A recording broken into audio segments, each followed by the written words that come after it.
आज का वीडियो है फास्टिंग को जानने वाले हैं हम। स्लीप के बारे में बात करने हैं। स्लीप को लेके कितने सारे मिथ बन चुके हैं। मतलब कितने आवर्स सोना है, हर कोई अपनी अपनी थ्योरी दे रहा है अलग अलग। तो क्या है सही, सब कुछ जानेंगे। कैसे आप अपनी नींद इंप्रूव करोगे वो भी पता चल जाएगा। आपको नींद की ज़रूरत कितनी है एक्चुअली वो भी पता चल जाएगा। और फैट लॉस के लिए नींद क्या करती है, ये सब बातों पे बात करेंगे।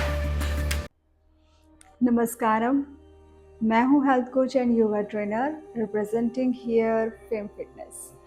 फेम फिटनेस के फैट लॉस सीरीज़ के डे नंबर 28 पे आज हम हैं और आज होने वाला है 4th वीक का कंप्लीशन। मतलब 4 वीक आपने यहाँ पे कंप्लीट कर चुके हैं। होप सो सारे ये जो आपने सारे वीक कंप्लीट किए हैं आपको रिजल्ट्स अपने अंदर दिखाई दे रहे होंगे। बहुत अच्छा आप फील कर रहे होंगे, एक अच्छा एनर्जी लेवल्स भी आपके हो रहे होंगे अगर आपने सारी चीज़ों को एज इट इज़ फॉलो किया है तो आज हम डे नंबर 28 पे करने वाले हैं एक बहुत ही इम्पॉर्टेंट टॉपिक पे बात। और क्या करना है आज पूरा दिन, वही सेम डे एनालिसिस कि अगर आपको पूरे दिन में भूख लगती है तो आप अपने मील्स लेंगे, भूख नहीं लगती है तो आप अपने मील्स नहीं लेंगे। एज पर योर हंगर आपको अपने मील्स पे जाना है। क्या चीज़ पिक करनी है, वही same fat and protein meal जो मैं आपसे शेयर करा है मैंने। आप कोई भी रेसिपी पिक कर सकते हो अपने टेस्ट के अकॉर्डिंग और बिल्कुल आप अपने मील्स को एंजॉय कर सकते हो। अगर आपको सच में आज भूख फील हो रही है तो, नहीं हो रही है तो बिना भूख के आपको ऐसे ही आज खाना नहीं खाना है। कल के डे पे एक नई गाइडेंस होगी कि पूरे वीक हमें किस तरीके से जाना है वो। तो आज हम 2 टॉपिक्स पे बात करेंगे, एक तो फास्टिंग और दूसरा है स्लीप। हमारा मेन टॉपिक जो है वो स्लीप रहेगा आज, क्योंकि फैट लॉस की जर्नी में एक बहुत बड़ा रोल प्ले करता है हमारी स्लीप। तो क्या क्या स्लीप से रिलेटेड क्या क्या चीज़ें हैं, क्या समझना है आपको, क्या मिथ्स हैं। और बहुत बार ऐसा होता है कि हम इसी चीज़ का स्ट्रेस ले लेते हैं कि हम सो नहीं पा रहे हैं अच्छे से।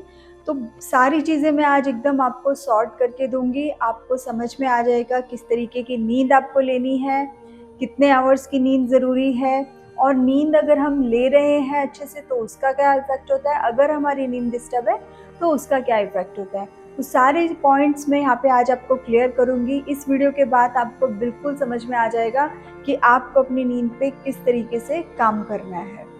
तो चलते हैं पहले अपने टॉपिक की तरफ, जिसमें बात करते हैं सबसे पहले फास्टिंग की। फास्टिंग जो कॉन्सेप्ट है, जैसे कि अगर आपने नोटिस किया हो इस वीक हमने एक दिन मील लिया और एक दिन मील नहीं लिया है, मतलब उस पर एनालिसिस किया है कि हमें भूख लग रही है या नहीं लग रही है। अगर मैं अपनी बात करूँ तो ऑल्टरनेटिव डेज पे मुझे भूख लगी थी, मतलब एक दिन छोड़ के मुझे भूख लग रही थी।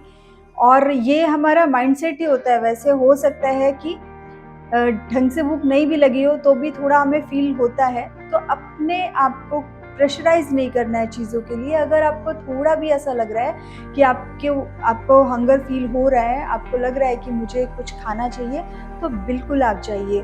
फास्टिंग को नेचुरली बॉडी को अडाप्ट करने दीजिए। ये सिग्नल बिल्कुल मत भेजो अपनी बॉडी को कि आप उसे खाना नहीं दे रहे हो। लेकिन बिना भूख के खाना नहीं मिलेगा, ये सिग्नल आपको भेजना है। मतलब आपको एक इस चीज़ की हैबिट बनानी है कि जो कुछ आप कंज्यूम करने जा रहे हो वो आपकी भूख के अकॉर्डिंग होना चाहिए। अगर आपको भूख नहीं लगती है तो आप बिना बात के कोई भी मील्स नहीं लेंगे। तो फास्टिंग क्या है? फास्टिंग के बहुत सारे बेनिफिट्स होते हैं डेफिनेटली। लेकिन नॉर्मली क्या होता है, जब कोई इंसान फैट लॉस की जर्नी पे होता है और उसको ये कह दिया जाए कि आपको फास्टिंग करनी है, तो उसके लिए एक बहुत बड़ी समस्या हो जाती है, क्योंकि वो उसका ध्यान ज़्यादा ही खाने की तरफ खींचता है जब वो अपने माइंड को सिग्नल भेजता है कि आज आपको खाना नहीं खाना है। और जैसे ही वो फास्टिंग का टाइम ब्रेक होता है वो खाना ज़्यादा खा लेता है और बिना भूख के ही कंज्यूम कर लेता है। तो फास्टिंग वर्ड ही एक तरह से क्या होता है, हमारे ब्रेन को ऐसा सिग्नल दे देता है कि कुछ रिस्ट्रिक्शन यहाँ पे लग गई है। आपको इस पूरी फैट लॉस जर्नी पे कोई भी फास्टिंग जैसी चीज़ अपने दिमाग में नहीं लानी है। आपको रिस्ट्रिक्शंस जैसा वर्ड अपने माइंड को नहीं देना है। बिल्कुल काम होके आपको चीज़ों को समझना है। फूड पे से फोकस हटा के आपको अपने माइंड को अलग अलग एक्टिविटीज़ में लगाना है। अपनी हॉबीज़ को एक्सप्लोर करिए, टाइम में बुक रीडिंग करिए, कुछ ना कुछ जैसा जो आपको करना अच्छा लगता है आप अपने आप को उसमें इन्वॉल्व करिए, लेकिन खाने के बारे में सोचना बंद करना होगा। और अगर हम फास्टिंग करते हैं तो यही चीज़ हमारे साथ होती है कि जैसे हम बोलते हैं कि आज तो मैं कुछ नहीं खाऊंगी या आज मुझे पूरे दिन फास्ट पे रहना है, तो जैसे ही वो फास्ट का टाइम निकलता है या अगले दिन जब आप वो फास्ट पूरा करते हो तो आप बिना ही भूख के बहुत सारा खाना कंज्यूम कर लेते हो और फिर उसके बाद होती है एक गिल्ट कि क्यों इतना सारा आपने खाना खाया, क्योंकि आपकी बॉडी परेशान हो जाती है। जब भी आप अपनी भूख के अकॉर्डिंग, अपने हंगर के अकॉर्डिंग खाना खा रहे होते हो तो आपकी बॉडी उसे बहुत ही स्मूथली एक्सेप्ट करती है।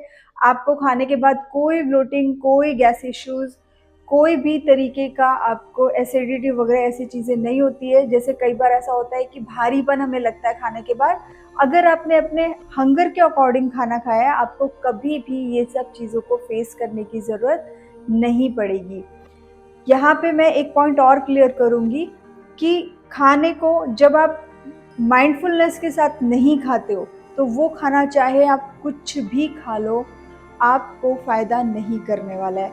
चाहे आप कितना ही प्रोटीन खा लो, फैट कंज्यूम कर लो, क्योंकि आपने सोचा ही नहीं कि आप क्या खा रहे हो। जब तक आप अपने फूड को एंजॉय नहीं कर रहे हो तब तक वो फूड आपको हेल्प नहीं करेगा। चाहे आप कितने ही मैक्रोज माइक्रोज सब कुछ काउंट करके रख लो वो आपको हेल्प नहीं करेगा। तो अपनी अंडरस्टैंडिंग बढ़ाइए, फूड के साथ अपना रिलेशन डेवलप करिए और हर वक्त खाने के बारे में सोचने की बजाय ये देखिए कि क्या आपके लिए अच्छा है, और वो बिल्कुल टेस्टफुल होता ही है। जो भी अच्छी चीज़ें होती है हमारे खाने के लिए, जो न्यूट्रिशन जिसके अंदर मिलता है हमें, वो डेफ़िनेटली टेस्टी होती है। ऐसा कुछ भी नहीं है कि जंक फूड टेस्टी है और उसके अंदर हमें टेस्ट मिलता है। ये सब हमारे माइंड के ऊपर है। अगर आपने अपने माइंड को जंक फूड की तरफ ट्रेन कर लिया है, पूरा कंडीशनिंग अपने माइंड की वहीं कर ली है, तो फिर आपको एक्चुअली पता ही नहीं है कि क्या चीज़ें अच्छी हैं और क्या चीज़ें बुरी हैं आपके लिए।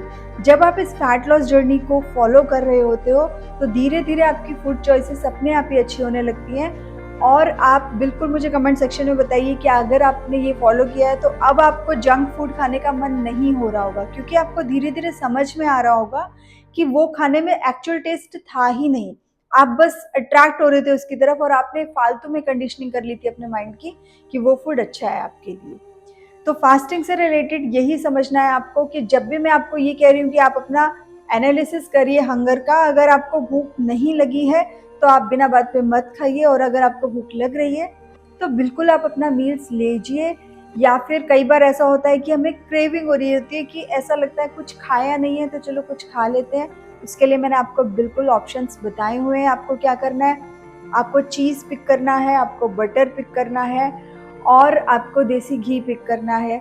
ये चीज़ें आप बिल्कुल खा सकते हो और इसके बाद में आपको समझ में आ जाएगा कि 1 से 2 चम्मच जैसे आप ये लोगे या छोटा-सा पीस आप चीज़ का लेते हो तो आपको एग्ज़ैक्टली उसी टाइम थोड़ी देर में 10-15 मिनट में आपको समझ में आ जाता है कि आपको भूख लगी थी या नहीं लगी थी। अगर स्टिल आप उस टाइम पे हंग्री फ़ील कर रहे हो उसके बाद में, तो हो सकता है कि आपकी वो रियल हंगर है और आप अपने मील्स उस टाइम पे जो फैट एंड प्रोटीन मील्स मैं सजेस्ट करती हूँ वो बिल्कुल आप ले सकते हो। इसके अलावा कई बार ऐसा होता है कि हमें कुछ पीने का मन है, तो सारे जो ड्रिंक्स मैंने अलाउड किए हुए हैं आप कभी भी उसको ले सकते हो। सबसे ज़्यादा इफ़ेक्टिव उन ड्रिंक्स में 2 चीज़ें होती हैं, एक तो स्टीविया वाली चाय जिसका मैंने ऑलरेडी वीडियो एक बनाया हुआ है। आप बिल्कुल उसको समझिए कि किस तरीके की दूध की चाय अगर हम बना के पीते हैं तो वो हमें फैट लॉस जर्नी में हेल्प करती है। और दूसरा है बटर मिल्क। बटर मिल्क भी काफ़ी सैटिस्फाइंग होती है। आप 1 ग्लास, 2 ग्लास, 3 ग्लास जितनी भी बटर मिल्क कंज़्यूम कर सकते हो वो कर कीजिए। आप अगर ऐसा है कि 4 लीटर आपको पूरे दिन में पानी पीना है और 3 लीटर्स आपने पानी पिया और 1 लीटर आपने बटर मिल्क पी, बिल्कुल वो इनफ है आपकी बॉडी को हाइड्रेट रखने के लिए। तो ये चीज़ें आपको समझनी है। इस फैट लॉस जर्नी पे आपको बिल्कुल ढंग से इन चीज़ों को फॉलो करना है। और जब भी मैं आपको ये कह रही हूँ कि आपको आज एनालिसिस करना है तो वो आपका फास्टिंग डे हो सकता है, बट वहाँ पे वो फास्टिंग वर्ड आपको दिमाग में लाना ही नहीं कि आज तो मैंने पूरे दिन कुछ नहीं खाया। कुछ नहीं खाया क्योंकि आपको भूख नहीं लगी थी। अगर भूख लग रही होती है तो आप अलाउड हो कि आप खा सकते हो वो चीज़ों को। अपने जो मील्स आपको बताए गए हैं बिल्कुल आप वो चीज़ को खाइए। तो यहाँ पे हम कोई भी फास्टिंग जैसी चीज़ नहीं करने वाले हैं, जैसे कि इंटरमिटेंट फास्टिंग होती है, ऐसा कुछ भी आपको नहीं करना, क्योंकि जहाँ रिस्ट्रिक्शंस लगेगी आपका माइंड उसको तोड़ने की कोशिश करेगा ही करेगा। तो इस चीज़ को समझिए कि अगर मील नहीं लेना है इसका मतलब आपको भूख नहीं है, तो वो वन काइंड ऑफ फास्टिंग नहीं है, बिल्कुल भी नहीं है। ये आप सिर्फ एक एनालिसिस करते हो अपनी बॉडी का कि जब आपको भूख लगी तब आप उसको खाना दोगे, नहीं लगे तो नहीं दोगे।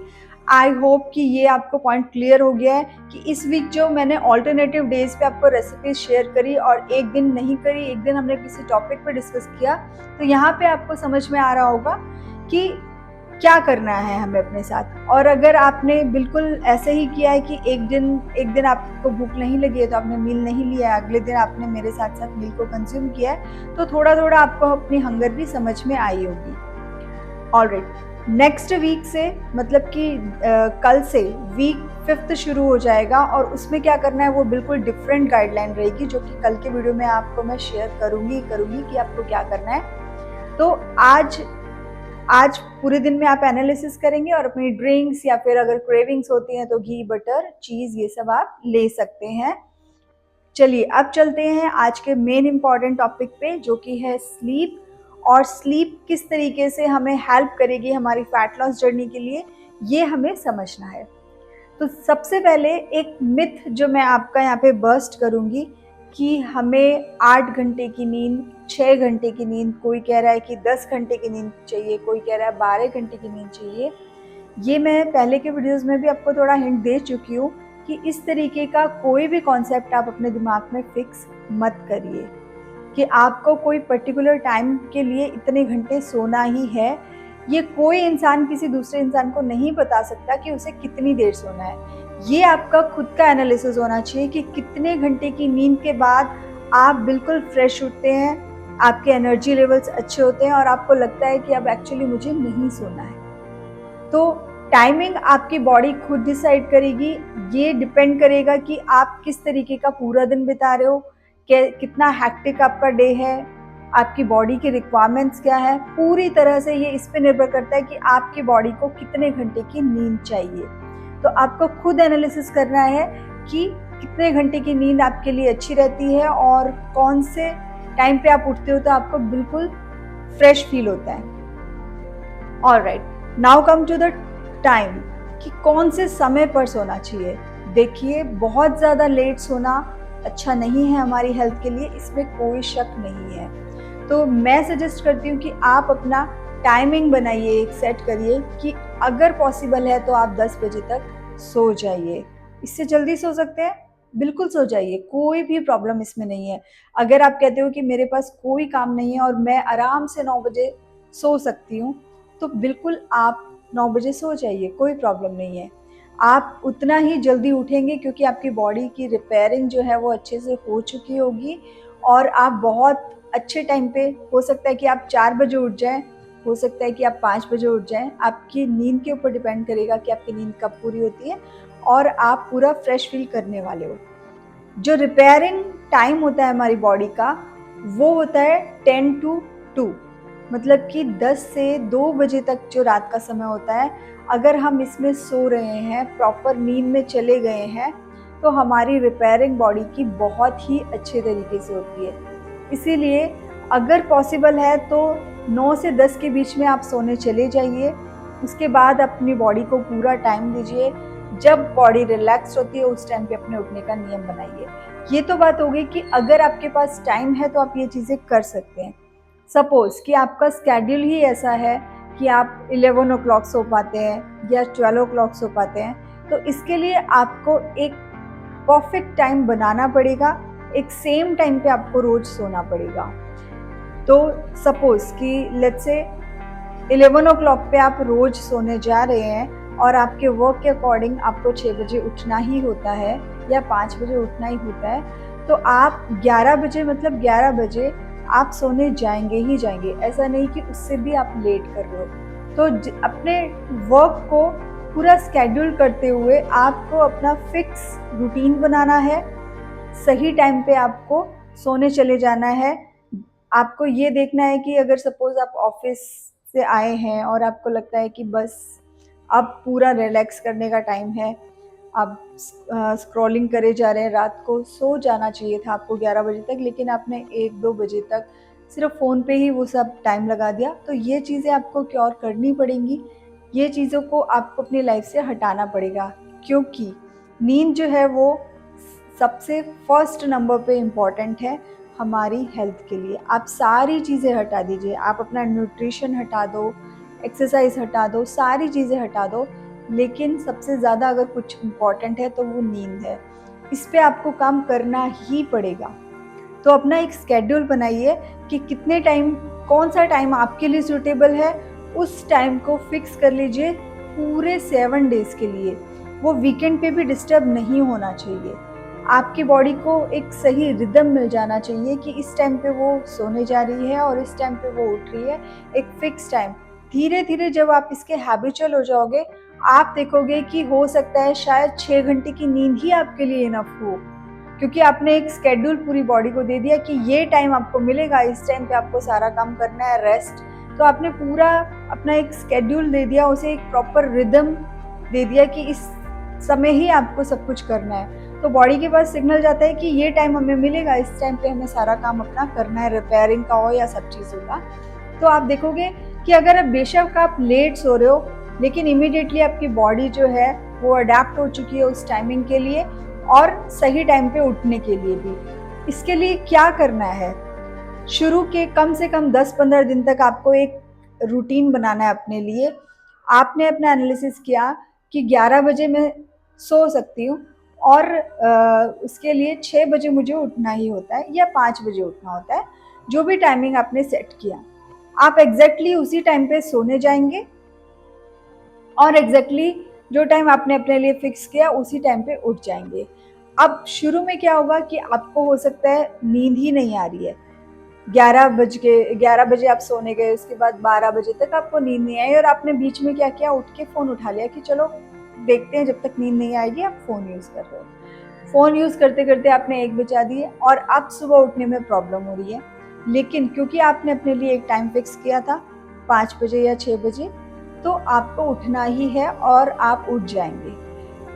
फर्स्ट 3 टू 4 डेज ये चीज़ें होंगी, लेकिन जब आपको लगेगा बॉडी सपोर्ट नहीं कर रही है, आप अपने आप धीरे धीरे वो फ़ोन भी एक साइड में रखेंगे और आप 11 बजे आपको नींद आने लगेगी, क्योंकि आप सही टाइम पे उठ गए। दिन में आप बिल्कुल भी नहीं सोएंगे इस रूटीन को स्टार्ट करने के टाइम पे, क्योंकि अगर ऐसा होता है कि आपने रात को वो टाइम यूटिलाइज कर लिया, किसी भी चीज़ में फ़ोन चला रहे हो आप या कुछ अपना टाइम वेस्ट कर दिया आपने और आप सोचते हो कि ठीक है दिन में थोड़ी सी मैं नींद करके पूरी कर लूँगी। स्टार्टिंग में जब आपको शेड्यूल बनाना है तो आप ये चीज़ें नहीं करेंगे।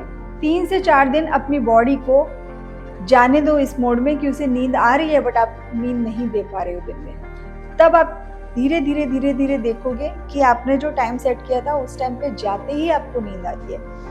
होता यही है मोस्टली कि हम सोच तो लेते हैं कि इस टाइम पे सोना है, लेकिन उस टाइम को हम वेस्ट कर देते हैं और फिर हम उसको पूरे दिन में कभी नैप्स के ज़रिए कभी उसको पूरा करने की कोशिश करते हैं। लेकिन जब आप देखोगे कि आप स्ट्रिक्ट हो गए कि पूरे दिन में आप कोई नैप नहीं लोगे और उठना है मतलब उठना ही है उस टाइम पे, वहाँ पे आपको अब आलस नहीं दिखाना, तो अब बॉडी आएगी उसी ट्रैक पे और 11 बजे आपने जो फिक्स किया था टाइम उस पे नींद आपको आनी शुरू होगी। 3 से 4 दिन, मैक्सिमम 5 डेज़ अगर आपने उसको डिप्राइव किया नींद के लिए, तो आप देखोगे कि वो शेड्यूल होना शुरू होगी धीरे-धीरे। अब क्या करना है आपको, आफ्टर 5 और 6 डेज़ आपको अपने फ़ोन को एक साइड रख देना है और अब 11 बजे आपको सोना ही है। चाहे अब आप कुछ नहीं कर रहे हो, लेकिन आपको लेट जाना है बस और धीरे-धीरे आप देखेंगे कि आपको नींद आने लगेगी उस टाइम पे और एक फिक्स शेड्यूल आपका बनता जाएगा। नींद का एक फिक्स शेड्यूल कभी-कभी तो ठीक है, हर एक की लाइफ में कुछ ना कुछ काम होता है या कुछ होता है तो डिस्टर्ब हो जाती है। लेकिन आपकी फर्स्ट प्रायोरिटी रहनी चाहिए कि जब तक बहुत ज़्यादा इम्पोर्टेंट ना हो, आप अपने ये शेड्यूल को डिस्टर्ब नहीं करोगे। जितना पॉसिबल हो आप अपनी बॉडी को जो परफेक्ट टाइम आपने दिया है वो टाइम पे आप सोने जाओगे और जो उठने का टाइम आपने दिया है वो टाइम पे आप उठोगे। धीरे-धीरे जब आपकी बॉडी अलाइन हो जाएगी उस टाइम में, तो तो आप देखोगे कि अब आपकी बॉडी डिप्राइव नहीं कर रही है, रिपेयरिंग्स अच्छी होने लगी है और दिन में आपको नींद के इशू नहीं हो रहे हैं, लाइक आपको थका थका नहीं लग रहा है। तो ये सारी चीज़ें आपको समझ में आएंगी। तो आई थिंक ये पॉइंट क्लियर है कि अगर आप सो सकते हैं जल्दी तो बिल्कुल सोइए, उससे बेटर कुछ नहीं है। बट क्योंकि हमारा आजकल का लाइफस्टाइल ऐसा हो गया है कि हम लेट नाइट तक कुछ ना कुछ काम में होते हैं या ऑफिस टाइमिंग्स की वजह से या किसी भी वजह से अगर ऐसा होता है, तो आपको क्या करना है, तो आपको एक टाइम बनाना है और उस फिक्स टाइम पे अपने अकॉर्डिंग, ये जो टाइम रहेगा वो आपके स्केड्यूल के अकॉर्डिंग रहेगा, उसको आप एक फिक्स टाइम पे सोना और फिक्स टाइम पे उठना शुरू करेंगे। तो ये पॉइंट बिल्कुल क्लियर हो चुका होगा आपको। नेक्स्ट पॉइंट पे चलते हैं कि जो स्लीप है हमारी, वो किस तरीके से हमारी हेल्थ पे इफेक्ट डालती है। तो देखिए, इसके लिए क्योंकि हम एक फैट लॉस सीरीज पे हैं, तो ये आपको समझना है कि सबसे पहला तो लॉस यही होता है कि आपको रिजल्ट्स नहीं मिलते अगर आप नींद नहीं ले रहे हो। तो फैट लॉस के लिए आप चाहे कुछ भी कर लो, नंबर 1 पे जो है वो आपकी स्लीप रहेगी। कोई भी चीज़ आप कर लो, आप वो रिजल्ट नहीं ले पाओगे जो अगर आपने उसको अच्छी नींद के साथ कंबाइन कर लिया है। सारी चीज़ें जो भी आप करते हो, अगर आपने अपनी नींद अच्छी कर ली है उसके साथ, तो आपको दिखेगा बहुत स्मूथली आपको रिजल्ट्स मिल रहे हैं। तो अगर हम अच्छी नींद नहीं ले रहे हैं तो हमारे फैट लॉस गोल्स जो है वो हिट करेंगे ही करेंगे और हम अपने गोल्स को अच्छे से अचीव नहीं कर पाएंगे।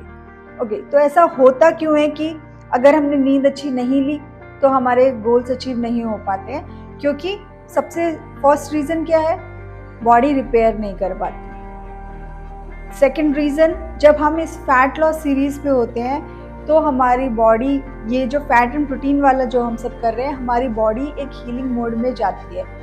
तो जब हम उसे रेस्ट ही नहीं दे रहे हैं तो वो हील कैसे करेगी? तो आपकी बॉडी डिस्टर्ब होती है और आपकी बॉडी रिजल्ट देना बंद कर देती है। ठीक है, इसके अलावा जब आप नींद सही नहीं ले रहे हो तो आपके जो स्ट्रेस हार्मोन्स हैं, कॉर्टिसोल हार्मोन है, वो भी हिट करता है और आपको रिजल्ट नहीं मिलता है। खास तौर पे अगर अगर आपका बेली फैट है तो आपको रिजल्ट नहीं मिलेगा, आपका बेली फैट जो है वो कम नहीं होगा। ठीक है, इसके अलावा जब आप अपनी नींद सही नहीं ले रहे होते हो, आपको चीज़ों की क्रेविंग्स ज़्यादा होती है, आप मीठा खाने की तरफ भागते हो, आप अपनी डाइट को ब्रेक करने की कोशिश करते हो। तो जैसे ही आप ऐसा करते हो कि अपनी नींद को, ठीक है हम नींद कर लेंगे, या फोकस नहीं कर रहे हो या अच्छी नींद नहीं ले रहे हो, तो ये 3 इम्पॉर्टेंट पॉइंट्स आपके सामने आते हैं। क्या आपको स्ट्रेस बढ़ता है, आप शुगर क्रेविंग्स होती हैं आपको, और जो भी चीज़ें आप कर रहे हो वो हीलिंग उस पर नहीं हो पाती, तो हमें रिजल्ट भी नहीं मिलते। क्योंकि देखिए, ये जो भी हम चीज़ें कर रहे हैं, फैट एंड प्रोटीन डाइट, ये सिर्फ फैट लॉस के लिए नहीं है, ये आपको कम्प्लीटली एक अच्छी हेल्थ देने के लिए है। ये ऐसा नहीं है कि बस ठीक है हम पतले हो गए और ख़त्म। पतले तो आप हो ही जाओगे, वो बाय प्रोडक्ट है, लेकिन उसके साथ में आपको मिलेगी एक बहुत ही अच्छी हेल्थ, बहुत ही अच्छे एनर्जी लेवल्स। और जब आप इसको कंबाइन नहीं करते हो अच्छी नींद के साथ, तो फिर आप डिस्टर्ब रहने लगते हो, आपको समझ में नहीं आता क्या होता है। क्योंकि इस डाइट पे जाके आपको नींद चाहिए ही होती है, और आप अगर किसी को भी ऐसा इशू है कि बोलते हैं नींद नहीं आ रही है, तो जैसे ही वो इस डाइट पे जाते हैं, विद इन 1 वीक उनकी जो नींद है वो अच्छी होने लगती है और उन्हें नींद आने लगती है। अगर किसी ने भी अभी ये चीज़ फील की हो कि इसको आपने शुरू किया और आपकी नींद इम्प्रूव हुई है इस डाइट के साथ, तो बिल्कुल आप मुझे बताइएगा कमेंट सेक्शन में, ताकि औरों को भी इससे पता चले कि हाँ किस तरीके से ये चीज़ें काम कर रही हैं। ठीक है, तो सबसे बड़ा रीज़न आपकी फैट लॉस जर्नी पे अगर आपको रिजल्ट नहीं मिल रहे हैं तो ये स्लीप हो सकती है। बिल्कुल इस पे आपको काम करना ज़रूरी होता है। तो ये मैंने पॉइंट्स बताए आपको कि क्या क्या हो रहा है। शुगर क्रेविंग्स आपको होंगी, अपनी डाइट आप ब्रेक करने की कोशिश करोगे, आप स्ट्रेस में रहोगे, आपकी बॉडी हील नहीं कर पाएगी अच्छे से। फिर जैसे ही अगर आप अपनी नींद को डिस्टर्ब कर रहे हो या नींद पे ध्यान नहीं दे रहे हो, हमारा इंसुलिन स्पाइक करता है। तो जो भी डायबिटिक पेशेंट्स हैं, खराब नींद की वजह से उनका शुगर लेवल्स हाई होता है और उन्हें प्रॉब्लम फेस करनी पड़ती है। तो डायबिटिक पेशेंट के लिए भी नींद जो है वो बहुत ही ज़्यादा इम्पॉर्टेंट है। अगर वो चाहते हैं कि उनके जो शुगर लेवल्स हैं वो बिल्कुल स्टेबल रहे, जैसे ही ये चीज़ वो बिल्कुल करके देख सकते हैं कि ख़राब नींद वाले दिन अगर वो अपने शुगर लेवल्स चेक करेंगे वो हाई मिलेंगे ही मिलेंगे। तो ये समझने की ज़रूरत है कि नींद भी बहुत बड़ा रोल प्ले कर रही है किसके अंदर, आपकी हेल्थ को सुधारने के लिए।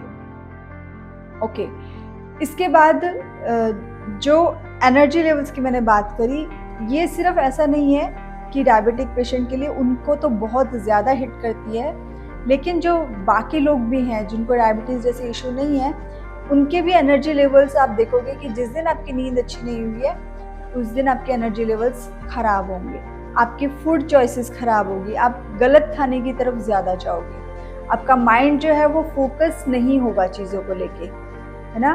और आप स्ट्रेस फील करोगे ही करोगे, किसी ना किसी चीज़ को लेके आप इरिटेट होगे ही होगे। तो ये बहुत इम्पोर्टेंट है कि आप अपनी नींद अच्छे से करो ताकि आपका जो पूरा दिन है वो बहुत अच्छे से अलाइन हो सारी सही चीज़ों को लेके। तो ये एक बेस हो गया कि किस तरीके से जो हमारी नींद है वो इफ़ेक्ट करती है पूरी हमारी ओवरऑल हेल्थ को, ठीक है? अब बात करते हैं एक और पॉइंट कि जब आप अच्छी नींद नहीं ले रहे होते हो, आपकी रिपेयरिंग जो होती है बॉडी की वो नहीं हो पाती। मतलब आपके नेल्स, आपकी बोन्स, आपकी स्किन, आपके इंटरनल ऑर्गन्स, आपके हेयर, सभी चीज़ों को एक रिपेयर चाहिए होता है कि ठीक है, पूरे दिन वो काम कर रहे हैं, ऑर्गन्स तो हर वक्त काम करते ही रहते हैं डेफिनेटली, बट एक सर्टेन टाइम चाहिए होता है उनको जब वो अपने तरीके से सब चीज़ों को कर रहे हो, बाहर से कोई डिस्टर्बेंस नहीं, बस बॉडी अपने हिसाब से सारी चीज़ों को कर रही है। तो आपकी हीलिंग नहीं हो पाती है, आपकी बॉडी रिपेयर नहीं कर पाती है चीज़ों को कंटिन्यूसली, और वो इसका इफेक्ट हमें दिखाई देता है। ये सारी चीज़ें जो मैंने आपको सिम्टम्स बताए कि आपको स्ट्रेस होगा, आपको इरिटेशन फील होगा उस दिन जिस दिन आपकी नींद अच्छी नहीं हुई है, आप गलत चॉइसेस अपने लिए पिक करोगे।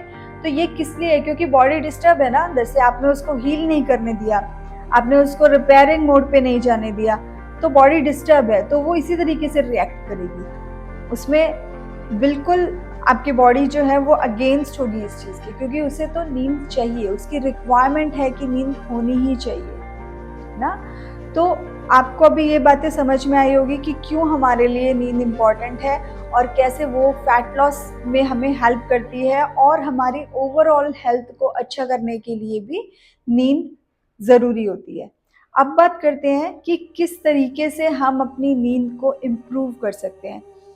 कुछ मेथड्स मैं आपको बताती हूँ। सबसे पहले अगर हम बात करते हैं योग निद्रा जो होती है वो शवासन से शुरू करते हैं हम, मतलब कि रिलैक्सिंग बिल्कुल। आने वाले वीडियोस में मैं आपको ये सब चीज़ें सिखाऊंगी, बट योग निद्रा की एक सिंपल सी स्टार्टिंग आप शवासन से कर सकते हैं। आप बिल्कुल एकदम रिलैक्स होकर अपनी बॉडी को ढीला छोड़ दीजिए, लेट जाइए और बिल्कुल नॉर्मल सांसें, और कुछ नहीं सोचना, इस फोकस पे आप जाएंगे। मतलब कि आप सिर्फ ये फोकस कर रहे हैं कि जब आप इस तरीके से अपने बॉडी को बिल्कुल रिलैक्स्ड छोड़ देते हैं तो आपकी बॉडी में क्या हो रहा है। मतलब आप कहीं पे पम्पटेशंस फील करोगे, कहीं पे लगेगा कुछ अलग अलग चल रहा है बॉडी के अंदर, तो आपको वो पूरा ध्यान अपना केंद्रित करना होता है अपने शरीर के ऊपर कि जब आप अपनी बॉडी को बिल्कुल रिलैक्स छोड़ देते हो तो उसके अंदर क्या हो रहा होता है। योग निद्रा के पूरे स्टेप्स होते हैं जो हम फॉलो करते हैं अच्छी नींद के लिए भी और अच्छी हीलिंग के लिए भी। तो शवासन उसका फर्स्ट स्टेप हो सकता है कि आप शुरू कर सकते हैं, और इससे आपको अच्छी नींद में जाने के लिए हेल्प मिलेगी। नेक्स्ट थिंग जो है वो आपको हमेशा इस चीज़ पे फोकस करना है कि जहाँ पे आप सोने वाले हो वो आपका जो बेड है, या फिर अगर आप नीचे सोते हो तो आप क्या बिछा के सो रहे हो, किस तरीके का आपने मैट्रेस लिया है या फिर बेडशीट ली है या कुछ भी कारपेट है, कुछ भी चीज़ जो भी आप यूज़ कर रहे हो वो इफ़ेक्टिव होना चाहिए अच्छी नींद के लिए। अच्छी नींद के लिए मतलब वहाँ पे आप जिस भी चीज़ पे सो रहे हो वो बहुत ज़्यादा सॉफ्ट नहीं होनी चाहिए, वो थोड़ी हार्ड ही होनी चाहिए। और बेस्ट होता है कि हम जो कुशा वाली जो चटाई होती है, अगर हम उस पे सो सकते हैं, उससे अच्छा कुछ है ही नहीं। आप देखेंगे कि शुरू में तो थोड़ी प्रॉब्लम आएगी, आपको थोड़ा लगेगा बैक पेन हो रहा है वहाँ पे सोने से, लेकिन ग्रेजुअली जब आपकी बॉडी अडैप्ट करने लगती है उस चीज़ को, तो आपकी स्पाइन स्ट्रांग होती है, आपका पॉस्चर सुधरता है, आपकी नींद बहुत अच्छी से इम्प्रूव होती है। तो सॉफ्ट मैट्रेसेस के मार्केटिंग में आपको नहीं जाना है, आपको अपने लिए थोड़ा हार्ड मैट्रेस लेना है, या तो अगर पॉसिबल है तो आपको फर्श पे ही सोने की आदत डालनी है कुशा की चटाई के साथ, या फिर आप कुछ अपने हिसाब से वहाँ पे नॉर्मल जो मैट्रेसेस होते हैं, बहुत सारे ऐसे होममेड मैट्रेसेस भी होते हैं जो सिंपल चीज़ों से बन जाते हैं, वो भी आप अपने लिए यूज़ कर सकते हो, जो बहुत ज़्यादा आरामदायक नहीं होते हैं, है ना, टफ होते हैं वो। तो इस तरीके से आपको ये समझना है कि आपकी बॉडी जो है वो ज़्यादा पसंद नहीं करती है नरम चीज़ों को। आप ये सोच रहे हो बहुत आरामदायक गद्दा है, एकदम सॉफ्ट है, तो आपको अच्छी नींद आएगी। अच्छी नींद तो ठीक है, लेकिन आपका पोस्चर खराब हो जाएगा, और जब पोस्चर खराब होगा ना अच्छी रिपेयरिंग हो पाएगी और ना ही आपको लगेगा कि आप फ्रेश उठे हो। तो धीरे-धीरे स्टार्टिंग में बिल्कुल प्रॉब्लम हो सकती है। जब आप फर्श पे सोते हो तो आपको लगेगा ये बहुत टफ है सोना, है ना? लेकिन धीरे-धीरे बॉडी जब सही अलाइन करती है उसके साथ में, तब आपको लगेगा कि हाँ, मुझे हेल्थ बेनिफिट्स हो रही है, मेरी नींद अच्छी हो रही है, और धीरे-धीरे आपको समझ में आएगा कि जो मैं स्टार्टिंग में बैक पेन का इश्यू फ़ील कर रहा था या कर रही थी, तो वो तो बिल्कुल टेम्परेरी था, ठीक करने के लिए था, क्योंकि कोई चीज़ है जो गलत चीज़ की आदी पड़ चुकी है, जब उसको हम ट्रैक पे लेके आते हैं, स्टार्टिंग में प्रॉब्लम होती ही होती है। तो इस तरीके से हमारा जो बेड है, या फिर अगर हम फ्लोर पे सो रहे हैं, तो वहाँ पे भी हमें ध्यान देना है कि किस तरीके से हमारा जो मैट्रेस है वो होना चाहिए, या फिर जो कारपेट है, कुशा चटाई जो मैंने आपको सजेस्ट की, बहुत अच्छी एक फॉर्म होती है सोने के लिए, ठीक है?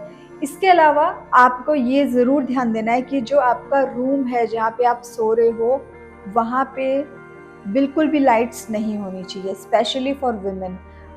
तो वुमेन के लिए ये गाइडलाइन रहती है इसके लिए कि जब वो अपने पीरियड्स में होती है, वो उस दौरान ही सिर्फ अपने रूम में छोटी सी डिम लाइट रखें, अदरवाइज बाकी के जो डेज हैं उन डेज में वो बिल्कुल डार्क रूम में ही सोएं।